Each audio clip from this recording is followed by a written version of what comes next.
बुद्धाचे तत्त्वज्ञान आजही भारतालाच नव्हे तर जगाला तारणारे आहे, असा एक जागतिक पातळीवरचा विचारप्रवाह आहे.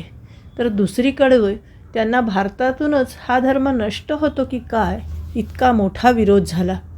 इतकं की त्यांनी आणि त्यांच्या पुढील लोकांची विद्यापीठं आणि ग्रंथ जाळून भस्मसात करण्यात आली. फाहियान ह्युएनसँगसारख्या चीनी लोकांचे ग्रंथ तात्कालीन बुद्ध प्रभावाची झलक देतात. बुद्ध नक्की काय आहेत, देव की मानव, हा देखील वादाचा विषय. हिंदूंनी त्याला विष्णूचा अवतार मानला आहे. वैदिक धर्माने त्यांना ते शाक्य कुळातले म्हणून त्यांना शाक्य मुनी असंही म्हटलं आहे. पुढच्या काळात त्यांना विष्णूचा अवतार मानलं गेलं. बौद्ध धर्म शेवटी गृहस्थाश्रमावरच अवलंबून आहे. भिक्खू त्यांच्यावर पोसलेले आहेत असे अनेक प्रवाद आजवर मांडले गेलेत. ह्या सगळ्या गोंधळातून सत्याकडे नेणारा, खरं काय आणि खोटं काय ह्याची शहानिशा करणारा, त्यासाठी पुराणे, वेद, इतर वैदिक ग्रंथ तसेच श्रीलंकेतून आणलेले बुद्ध साहित्य, इतिहास, त्यांच्याबद्दलचे पूर्वीच्या अनेक विचारवंतांनी केलेले लेखन, हे सर्व तर्काच्या, सत्याच्या आणि इतर अनेक कसोट्यांवर घासून प्रसिद्ध लेखक आह साळुंखे यांचा सर्वोत्तम भूमिपुत्र गौतम बुद्ध हा ग्रंथ तयार झाला आहे. त्याचबद्दल बोलूयात आज. नमस्कार, मी संजीवनी. 656 पानांचा हा ग्रंथ साताऱ्याच्या लोकायत संस्थेने प्रसिद्ध केला आहे. ग्रंथाचा विस्तार 21 प्रकरणात आहे. प्रास्ताविकात ग्रंथाचे नाव भूमिपुत्र गौतम, त्या अनुषंगाने बुद्धांची सिद्धार्थ, भूमिपुत्र आणि गौतम नव्हे ह्या नावाविषयी विस्ताराने लिहिले आहे. बुद्धांचा सारा उपदेश पाली भाषेत आहेत. पाली भाषेत गाय आणि बैल या शेतीच्या उपयुक्त धनाला गो हा शब्द वापरला जातो. नंतर आलेल्या कृत्रिमरित्या बनलेल्या संस्कृत भाषेत तोच शब्द गौ ह्या शब्दात रूपांतरित झाला आहे. ज्यांच्याकडे भरपूर गो आहे असे ते गौतम होते अशी मीमांसा आहे. त्यावेळेस लहान लहान गणराज्ये म्हणजेच जनपदे होती. एका अशा जनपदाचे शुद्धोदन प्रमुख होते. बुद्ध हे शेतकरी पुत्र होते, कारण अठ्ठकथेत शुद्धोदनांच्या शेतीविषयीचे वर्णन आले आहे असे साळुंखे लिहितात. बोधी प्राप्त झाल्यावर सिद्धार्थांनी धम्माची म्हणजेच विचारांची शेती सुरू केली. अशाच पद्धतीची व्युत्पत्ती पुढे त्यांनी सिद्धार्थ, भूमिपुत्र, बुद्ध आणि तथागत या शब्दांविषयी तसेच मार या व्यक्तीच्या नावाविषयी देखील दाखवली आहे. पण बुद्ध देव नव्हते, माणूसच होते आणि त्यांना देवत्व बहाल करणे म्हणजे मानवाला कमी लेखणे असे लेखकाचे मत. ग्रंथात भागवत पुराण, अग्निपुराण, श्री नृसिंह पुराण, हरिवंश असे अनेक ग्रंथ, ते प्रचलित होण्याचा कालावधी याचा आधार साळुंखे घेतात. एके दिवशी मानवी देहाची दुर्दशा पाहून बुद्धांनी मध्यरात्री गुपचूप ग्रहत्याग केला असे जे सांगण्यात येते ते बरोबर नाही. कारण वयाच्या 29व्या वर्षी ते घर सोडून गेले, तोवर त्यांचे आईवडील वृद्धत्वाकडे झुकले असतील. असे असताना त्यांना त्या वयातील पीडा माहीत नाही असे शक्य नाही. असे आणि अशासारख्या अनेक तार्किक बैठकीवर लेखक हा आणि असे अनेक मुद्दे खोडून काढतात. साळुंखे यांनी त्रिपिटक, अठ्ठकथा आणि संयुत्त निकायातील प्रश्नोत्तरे या बुद्धांच्याच विविध ग्रंथांचा आधार घेऊन सिद्ध केले आहे की त्यांनी आईवडिलांशी चर्चा करून हा निर्णय घेतला. एकूणच त्यावेळच्या समाजातील मानवी कलह, तंटे, भांडणे, मारामाऱ्या, केलेल्या चुका, आक्रोश इत्यादी पाहून त्यांना ह्यासाठी काहीतरी करणे गरजेचे वाटले. व्यथित होऊन ही परिस्थिती बदलावी असे वाटून त्यांनी तसे केले. ते लहानपणापासूनच चिंतनशील होते याचेही प्रमाण आहे. संसारात राहून हे कार्य होणे शक्य नाही. त्यासाठी गृहत्याग गरजेचाच नाही तर अपरिहार्य वाटला असे साळुंखे यांनी नमूद केले आहे. या तळमळीने ज्ञान म्हणजेच बोधी मिळवण्यासाठी त्यांनी खुल्या आकाशाखाली स्वतःवर विविध प्रयोग करायला सुरुवात केली. शाक्य जनपदात राजकुमार असणारे सिद्धार्थ वडिलांच्या मोठेपणाचा कोणताही फायदा न घेता ते आपल्या समाजाच्या उन्नयनासाठी अनंत खस्ता खातात. या राजकुमारानं ज्ञानलालसेनं आपलं उद्दिष्ट गाठण्यासाठी प्रयोगशीलता अवलंबली हे महत्त्वाचं. कित्येक दिवस अन्नग्रहण न करता स्वतःला कष्ट दिले, शरीर सुकवून अगदी जर्जर केले. मग अतिशय त्रास झाल्यावर कंदमुळे खाऊन शरीराला क्लेश देत सत्यापर्यंत पोहोचण्याची धडपड केली. त्यानेही त्रास चालूच राहिल्यावर मग परत स्थूल आहार घेण्यास सुरुवात केली. अनेक गुरुही केले, सतत फिरत राहिले.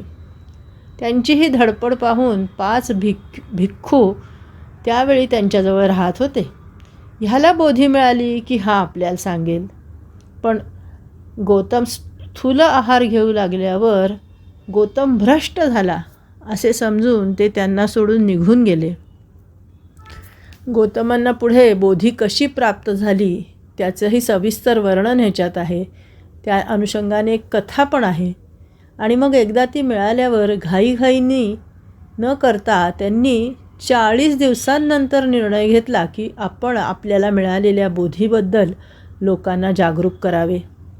पुढे जेव्हा रोहिणी नदीच्या पाणी वाटपावरून शाक्य आणि कोलीय वंशांमध्ये युद्धप्रसंग आला तोपर्यंत बुद्धांना बोधी प्राप्त झाली होती आणि त्यांना पुष्कळच समाज मान्यता मिळाली होती. दोन्ही सैन्यांच्या मध्ये जाऊन तंटा सोडवत त्यांनी युद्ध थांबवले. त्रिपिटकात तथागतांचे जेवढे संवाद सापडतात तितके संवाद प्राचीन भारतातील इतर कोणत्याही ऐतिहासिक किंवा मिथक व्यक्तीचे आढळत नाही. ही एक मोठी गोष्ट आहे. बुद्धम शरणम गच्छामी याचा खरा अर्थ म्हणजे मी स्वतःला शरण जातो. ज्ञानासाठी परंपरेच्या नाही तर स्वानुभवाच्या मार्गाने जावे असे तथागत म्हणतात. त्यासाठी साळुंखे यांनी अंगुत्तर निकायातील काही उदाहरणं दिली आहेत. अपुऱ्या माहितीच्या आधारे घाईघाईने कुठल्याही बाबतीत आपली मते बनवू नयेत. पाहणे, ऐकणे, आठवणे आणि जाणणे या क्रियेतून व्यवहार झालेत का याची खातरजमा करावी. यासाठी सोदाहरण उपदेश तथागतांनी वारंवार आणि विस्तृतपणे दिला आहे. त्यांनी स्वतःच्या शिष्यांना माझी कोणी निंदा केली तरी अस्वस्थ होऊ नका असे समजावले. मिळालेल्या ज्ञानाच्या पंखावर बसून आकाशात निर्भयपणे उड्डाण करावे. घरट्यात सुरक्षा शोधण्यास त्याचा उपयोग करू नये असे सांगितले.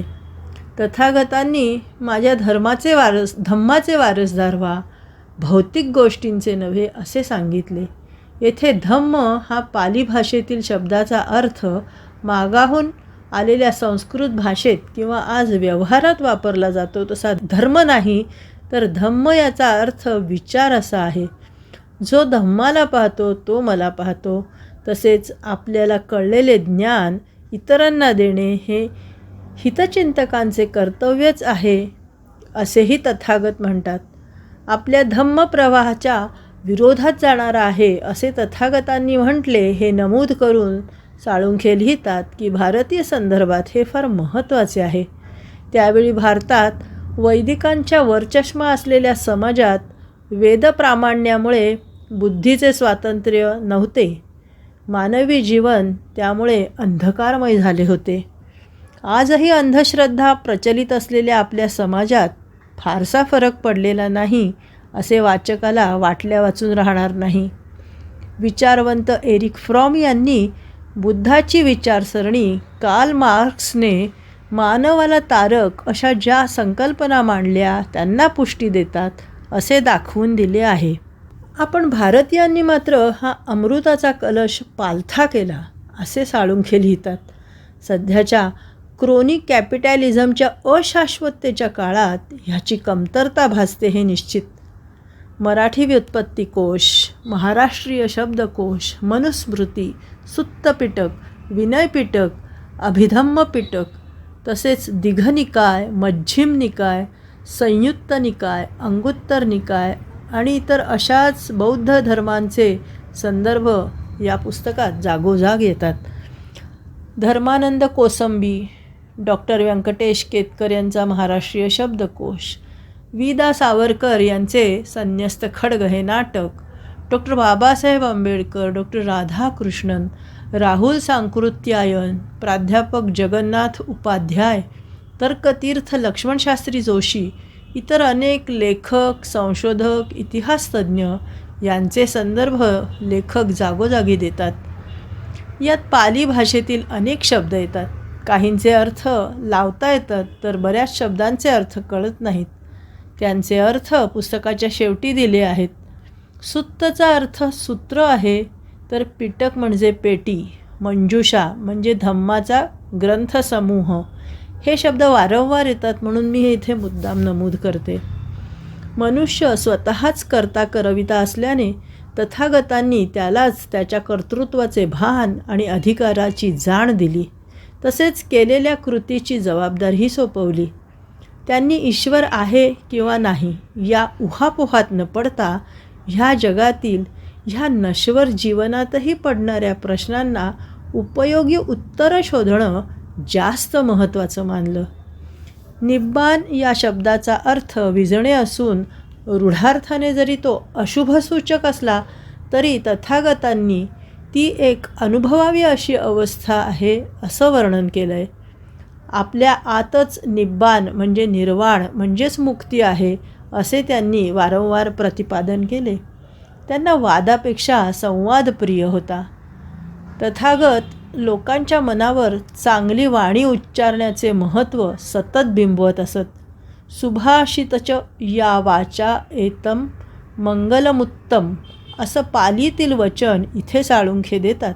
भाषेमुळे काय काय घडू शकतं ह्याचं विवेचन आधीच्या साळुंखे यांच्या बळीवंश या पुस्तकावरील विवेचनात आले आहेच. वाणीचे किती महत्त्व मानवी जीवनात आहे हे या विवेचनावरूनही लक्षात येते. तथागतांनी भिक्खूंना अवास्तव महत्त्व दिले हा आरोप होतो. प्रत्यक्षात त्यांनी अनेक गृहस्थ उपासकांनाही उपदेश केला. त्यात त्यांना यशस्वी जीवनासाठी 4 महत्त्वाच्या गोष्टी सांगितल्या. त्या साळुंखे यांनी सविस्तर मांडल्या आहेत. तथागतांचा हा उपदेश कोरडा नव्हता, तर त्यांनी अनेक बोधकथा सांगून ह्या गोष्टींचे महत्त्व सोदाहरण पटवून दिले. दारिद्र्य, कर्ज, शेती जो त्या काळचा मुख्य व्यवसाय होता त्यासाठी उत्तम शेतीचे मार्गदर्शन, दुकानदारांचा दृष्टांत, सिंगाल नावाच्या तरुण गृहस्थाला केलेला उपदेश सिंगाल सुत्त म्हणून दिघनिकायात सामील केलेला आहे. असं असूनही सावरकर यांनी संन्यस्त खड्ग या नाटकात भिक्खूंना भिकारी आणि समाजावर भार अशा अर्थाने तथागतांना हिणवले आहे. ह्याचा परामर्श घेत साळुंखे यांनी हे मुद्दे तार्किकदृष्ट्या खोडून काढले आहेत. उलट शुद्धोदनाची मोठी शेती असल्याने आणि त्यावेळी त्यावर आधारित गणराज्य असल्याने तथागतांना शेतीची उत्तम जाण होती असे लिहिले आहे. तथागतांच्या शेती कशी करावी हा उपदेश सविस्तर मांडून त्यांना शेतीचे अतिशय सूक्ष्म ज्ञान होते आणि त्यांनी शेतकऱ्यांना शेतीसंबंधी सखोल मार्गदर्शन केले आहे असं लिहिलं आहे. सावरकरांनी त्यांच्या या नाटकातून तथागतांच्या अहिंसा या तत्वावरही आक्षेप घेतला जो साळुंखे यांनी या पुस्तकात दिला आहे. तथागतांनी युद्धाचे दुष्परिणाम जाणले होते म्हणूनच पाणी वाटपाचा प्रश्न त्यांनी शांततेने सोडवला. परंतु जेव्हा अटळ असेल तेव्हाही युद्ध करू नका असे सांगितले नव्हते. सावरकरांनी याच नाटकात त्यांची कुत्सित टवाळी केली. बुद्धांच्या शरीरावर लंबकर्ण, गौरांग अशी विशेष अशी 32 लक्षणं होती असे म्हणतात. त्यावर टीका करताना सावरकर या नाटकात लिहितात की त्यांचे लांब कान एक दुष्ट दयेचा होता तर दुसरा अनर्थक हिंसेचा होता. त्यांची मजल हीनतेचे दुसरे टोक गाठत त्यांना बुद्ध गाढव असे संबोधण्यापर्यंत जाते. गाढव हा मूर्ख प्राणी आहे हा समज आपल्याकडे रूढ आहे तो अगदी सहज नाही आणि त्याला दिलेले लंबकर्ण हे नाव अजाणता आलेले नाही असे साळुंखे नमूद करतात.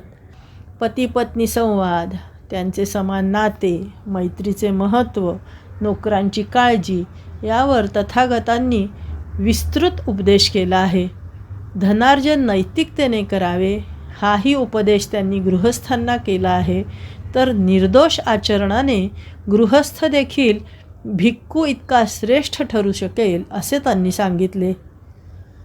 4 प्रकारचे पती-पत्नी संबंध त्यांनी विशद केले आहेत. पती-पत्नीने एकमेकांच्या सुखासाठी कशी वर्तणूक ठेवावी हे देखील तथागत सांगतात.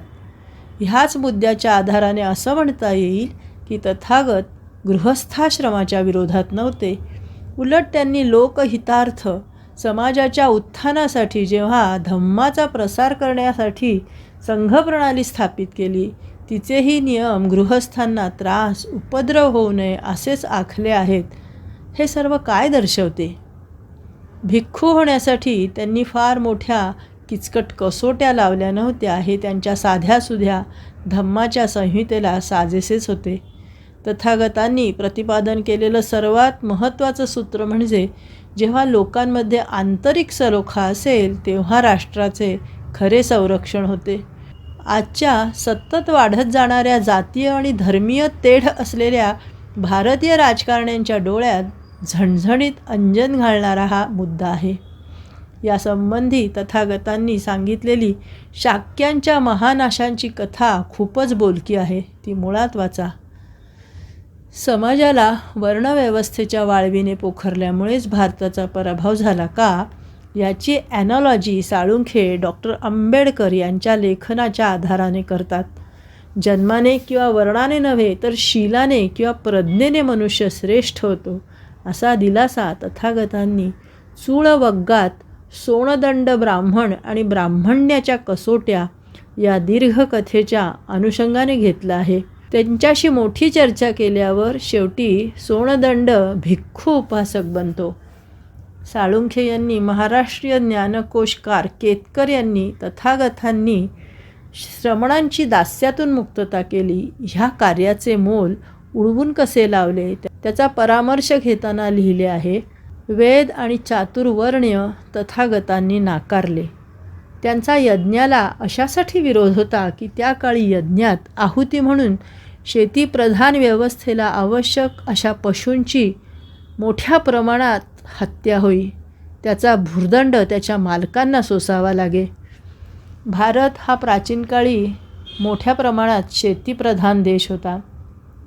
गायींच्या हिंसेविरोधात तर ते होतेच, पण मनुष्याच्या शरीराला पीडा देणारी व्रते अनावश्यक आहेत अशा विचाराचे ते पुरस्कर्ते होते. हे मध्यम निकायात आलेल्या कुक्कुरव्रत आणि गोव्रत ह्यांच्या वर्णनावरून येते. त्यामुळेच मी लाकडे जाळण्यापेक्षा आंतरिक ज्योती उजळवतो असे बुद्ध म्हणतात. ज्योतिष, चमत्कार, वरवरची शुद्धी असल्या अंधश्रद्धांना त्यांचा विरोध होता. आजच्या काळात असे प्रकार अजूनही सर्रास चालतात. बुद्धांच्या विचाराची ही झेप आणि तिचा आवाका ही चकित करणारी गोष्ट होती असे साळुंखे म्हणतात. एकदा तथागत श्रावस्थित असताना पसे नदी राजा त्यांच्याकडे आला. त्याला मुलगी झाली होती म्हणून तो उदास झाला होता. तथागतांनी विविध उदाहरणे देऊन मुलगी जन्मली म्हणून उदास होऊ नका असा उपदेश केला. साळुंखे यांनी धम्म महत्त्वाचा स्त्री व पुरुष नव्हे ह्या तथागतांच्या विचारांबद्दल लिहिताना अंगुत्तर निकायातील भार्यांचे 7 प्रकार तसेच त्यांनी जरी सुरुवातीला गौतमींची संघात परवानगी नाकारली तरी पुढे स्त्रियांना ती दिली असे उल्लेख आहेत. साळुंखे हा मुद्दा असा विशद करतात की ज्या काळी पुरुषप्रधान व्यवस्थेत स्त्रियांसाठी अतिशय ताठर नियम होते त्या काळात तथागतांनी स्त्रियांना मोकळ्या वातावरणात श्वास घेण्याची संधी दिली. सिद्धार्थ गौतमांनी सिद्धी प्राप्त झाल्यावर जी सत्य त्यांना गवसली त्यांचा त्यांनी धम्म बनवला. लोकांपर्यंत हा धम्म पोहोचवण्यासाठी त्यांचे एकाकी प्रयत्न मर्यादित होते. त्यामुळे त्यांनी भिक्खू संघाची निर्मिती केली. नाहीतर त्यांच्या पश्चात त्यांचा धम्म संपला असता. मग भारतात काय किंवा परदेशात काय, त्याचा प्रसार होणे दूरच राहिले असते. यात सम्राट अशोकाचेही श्रेय आहे. श्रीलंका आणि रोम आणि ग्रीसमध्येही अशोकाने धम्माचा प्रसार केला. त्यामुळेच भारतात जिथे बुद्ध वाढले तिथे हे बौद्ध वाङ्मय नष्ट केले गेल्यामुळे उपलब्ध नव्हते. याला काय म्हणावे? अशोकाचा मुलगा महेंद आणि मुलगी संघमित्ता श्रीलंकेत धम्मप्रसारासाठी जी गेली ती कधीच परत आली नाहीत. बुद्धांचा वारसा लंकेत सुरक्षित राहिला आणि डॉक्टर बाबासाहेबांना तो परत इथे आणता आला. साळुंखे यांनी संघाचा विस्तार, उपासक, त्रिशरण, पंचशील अशा नियमावलींची ओळख इथे करून दिली आहे.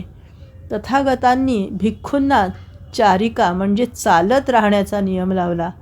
तो त्या भिक्खूंना मुक्ती मिळावी म्हणून नव्हे, तर समाजाला धम्माच्या प्रसाराने काहीतरी उपयोग व्हावा म्हणून.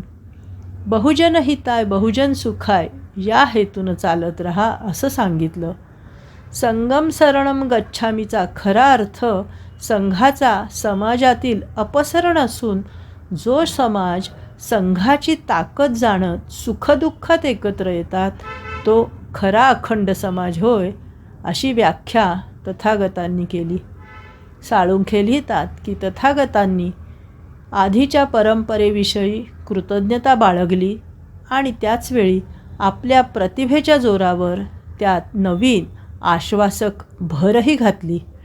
बुद्धांनी नवीन विचार शोधले हे सत्य तर आहेच, पण भिक्खूंना त्यांनी आपण आधीच्या बुद्धांच्या मार्गावर चालत होतो असेही सुचवले. त्यात तथागतांनी 2 उद्देश साधले. एक म्हणजे उपदेश करतेवेळी मी पण टळले आणि दुसरं म्हणजे परंपरेची जी काही मदत त्यांना बोधी शोधताना झाली तिचीही आठवण त्यांनी ठेवली असे साळुंखे यांना वाटते. या माहितीनी आणि विचारांनी ओतप्रोत अशा या ग्रंथात तथागतांबद्दलच्या अनेक कथा येतात. तसेच आपले अनेक समज गैरसमज यांना छेद देणारे तार्किक विश्लेषणे जागोजागी आढळतात. त्यामुळे या ग्रंथाचा उद्देश अज्ञानाची कोळिष्टकं झाडून सत्याप्रत जाण्याचा लेखकाचा उद्देश सफल होतो. तथागतांच्या आयुष्यात किती लोक आले याची गणनाच नाही. काहींनी सुरुवातीला त्यांना त्रास दिला तर काही त्यांचे उपासक बनले. त्यासंबंधी एक कथा म्हणजे उपालीची कथा. शाक्य घराण्यातील काही राजकुमार तथागतांकडे उपासक होण्यासाठी निघतात. अर्ध्या अंतरावर त्यांच्या सारथ्याला म्हणजे उपालीला सर्व जड जवाहीर देऊन राजधानीत परत जायला सांगतात. उपाली परत निघतो खरा, पण वाटेत विचार करतो की हे सर्वजण सर्व सुख त्यागून तथागतांकडे जात आहेत, ते नक्कीच ह्या सगळ्यांपेक्षा काही अतिशय बहुमोल आहे म्हणून. मग हा विचार करून तोही तथागतांकडे पोहोचतो. तो आधी पोहोचल्यामुळे त्याला राजकुमारांच्या आधी दीक्षा मिळते. त्यामुळे नंतर दीक्षा मिळालेल्या या राजकुमारांना आपल्या या पूर्वीच्या सेवकाला कायम मान द्यावा लागतो आणि तथागतांकडून प्राप्त झालेल्या धम्मामुळे ते आनंदाने देतात. असं काही घडणं हे त्या काळचा समाज पाहता मोठं क्रांतिकारक आहे. त्यामुळे या धम्माचा विचारांचा मोठा हात आहे, गरज आहे असं लेखकाला वाटतं. वाचक याला अर्थातच सहमत होतील. या कथांमध्ये आपल्या दैनंदिन जीवनातही आपली वागणूक कशी असावी ह्याचे मार्गदर्शन असते. कोणी म्हणतं इस्लामचं महत्त्व इतकं टिकलंच कसं, तर कुराणात त्याचे सर्व नियम कोडिफाय केले आहेत म्हणून असं सांगितलं जातं. ख्रिस्त कालगणनेच्या आधी प्रसारित झालेल्या ह्या धम्मातही सर्वसमावेशक नियमावली आणि प्रणाली दिसून येते हे थोर आहे. ह्या वृक्षतेने भरलेल्या नियमावली नाहीत, तर गौतम बुद्धांनी अनेक जातक कथांनी पटवून दिलेली समाजाला उपयोगी अशी मार्गदर्शक तत्त्वे त्यात आहेत. येत्या काही दिवसात राम मंदिर उभारण्यात येणार आहे. त्या रामाविषयी किती गैरसमज असू शकतात हे या विवेचनावरून लक्षात येईल. बौद्ध साहित्याचा जातक कथा हा एक प्रकारचा गाभा आहे. जातचा अर्थ जन्मलेला, त्या अनुषंगाने या कथा जातक कथा म्हणून प्रसिद्ध आहेत. यातच चिलया बाळाची ही कथा येते. रामाची कथा मात्र दशरथ जातकात येते. वडिलांच्या मृत्यूने दुःखी झालेल्या एका कुटुंबियांचे सांत्वन करण्यासाठी ही कथा तथागतांनी सांगितली आहे. ती मुळात वाचणेच योग्य ठरेल. थोडक्यात ती मी सांगते ती अशी. यात दशरथ वाराणसीचा राजा असून त्याची बायको राम, लक्ष्मण आणि सीता ह्यांना जन्म दिल्यावर मरते. राजा दुसरं लग्न करतो आणि या बायकोला भरत नावाचा मुलगा असतो. ती आपल्या मुलाला राजा करा असा सतत लकडा लावते. ही बायको कदाचित आपल्या मुलांना घातपात करेल या भीतीने त्यांना दशरथ 12 वर्षे वनात जाण्याची आज्ञा करतो. मुले हिमालयाच्या पायथ्याला असणाऱ्या वनात जाऊन राहू लागतात. राजाचे 9 वर्षांनी निधन झाल्यामुळे मात्र सावत्र भाऊ भरत रामाला न्यायला येतो. राम पितृआज्ञा म्हणून त्याला अजून 3 वर्षे तूच राज्य कर म्हणून सांगतो. त्याला भरत नकार देतो. तेव्हा राम त्याला आपल्या पादुका देऊन ह्या पादुका राज्य करतील असे सांगतो. 3 वर्षांनी राम वनातून परत येतो आणि राज्य करतो अशी ही साधी कथा. त्यात रावणाची नाट्यमय एंट्री किंवा सीता अपहरण वगैरे काही नाही. लेखकाने यात काही निर्णायक मुद्दे मांडलेत. या कथेत रामाचा उल्लेख बोधिसत्व राम म्हणून येतो. दशरथ वाराणसीचा राजा असतो. ह्या संक्षिप्त रामचरित्राचे नंतर अठ्ठकथेत विस्तार केला आहे. तथागतांनी रामाने पित्याच्या मृत्यूचे दुःख कसे पचवले ते सविस्तर दिले आहे. एकंदरीत या नश्वर जगात मानवी जीवन कसे आहे हे रामाच्या मुखातून वदवले गेले आहे. रामाने कोमल मनाच्या लक्ष्मण आणि सीता यांना दुःख सहन करता येणार नाही म्हणून पाण्यात उभं करून मग ही दुःखद वार्ता सांगितली आहे. लेखक पूर्वोक्त भारतीय संस्कृती नावाच्या कोशाचे म्हणणे उद्धृत करतात ते असे. वाल्मिकींच्या आधीही भारतात रामकथा प्रचलित होत्या. ह्याचे प्रमाण बौद्ध त्रिपिटक असून तोच रामकथेचा मूलस्रोत आहे असे ह्या कोशात स्वच्छ लिहिलेले आहे. मुळात दरोडेखोर असलेले अंगुलिमाल नंतर भिक्खू होऊन अरहंतपदाला पोहोचतात. यांच्याशी वाल्मिकी ऋषींचे विलक्षण साधर्म्य आहे इकडे साळुंखे लक्ष वेधतात. अंगुलिमाल मारलेल्या माणसाचे बोट माळेत ओवून गळ्यात घालत होते तर वाल्मिकी त्यासाठी एक एक खडा रांजणात टाकत असत. अट्टकथेत तथागत खुलासा करतात की शुद्धोदन म्हणजेच दशरथ, महामाया देवी म्हणजे रामाच्या माता, राहुल माता म्हणजेच सीता, सारीपुत्त लक्ष्मण, आनंद भरत आणि मी राम होतो. लेखक लिहितात बुद्धाला 10 बळे प्राप्त होती त्यामुळे त्यांना दशबल असेही म्हणत. तर वाल्मिकी रामायणात रावणाला 10 तोंडे आहेत असा उल्लेख आहे. बौद्ध धर्म प्रसारक सम्राट अशोकाने अनेक उपवने निर्माण केली होती. त्यांना अशोकवनिका असे म्हणत. ज्यात सीतेला ठेवल्याचा उल्लेख. या सर्व मुद्द्यांचा खुलासा करून घेण्यासाठी पुस्तक जरूर वाचा. स्वतः गौतम बुद्धांचाही आपण देव असल्याचा दावा नाही. उलट कुणीही आपल्या प्रयत्नाने बुद्ध होऊ शकतो अशी मांडणी ते करतात. त्यासाठी त्यांचे अखेरचे वचन आळस न करता उद्दिष्ट प्राप्त करा असे असून ते ह्या पुस्तकाच्या मुखपृष्ठाच्या तळात छापलेले आहे. तथागतांच्या परिनिब्बाणानंतर त्यांनी कुणाही व्यक्तीची उत्तराधिकारी म्हणून निवड केली नव्हती. धम्मच तुम्हाला मार्गदर्शन करेल असे म्हटले होते. रवींद्रनाथ टागोरांनी बुद्धदेवेर प्रति या नावाने कविता लिहिली होती. तिचा साळुंखेंनी अनुवाद केला आहे. स्वतः लेखकाने देखील एक कविता लिहिली आहे. लेखकाच्या मते तथागतांचे पुनरागमन व्हावे. आपण सूर्य झालो नाही तरी निदान बुद्धफूल तरी व्हावे. परत भेटूया येत्या शनिवारी.